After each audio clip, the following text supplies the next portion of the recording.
When they'll get a small increase in Social Security. I guess the most recent one was 3.6% over 3 years, which is 1.2% a year.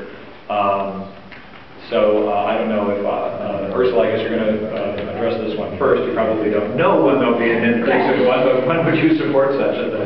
Yeah, I'm sorry, Rose. I don't know when you'll see an increase in Social Security, but I think it's critical to maintain regular increases in Social Security that reflect increases in the cost of living. And I think that it's unacceptable that we would be negotiating Social Security benefits for anyone. It was just recently released in, I think it was the Des Moines Register, that President Obama is once again discussing this grand bargain with the Republicans and negotiating about Social Security and the cost of living increase. And I think that's unacceptable. Hardworking people deserve to have some kind of security at the end, when they retire or when we can no longer work. So I do support a regular cost of living increase, and to make sure that Social Security is solvent in the long run, I also support raising the tax cap that exists right now on incomes over $110,000, because right now higher incomes are not paying into the Social Security pool. So to maintain this benefit for current recipients and for future recipients, I support lifting the Social Security tax cap as well. Thanks for your question, Ralph.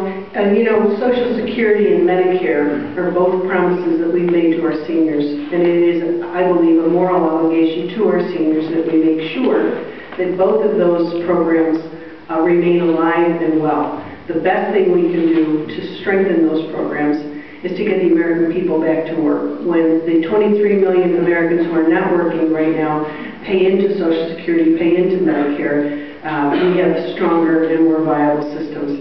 And I have pledged, and I want to make this real clear because I know my opponent has run some real nasty ads about,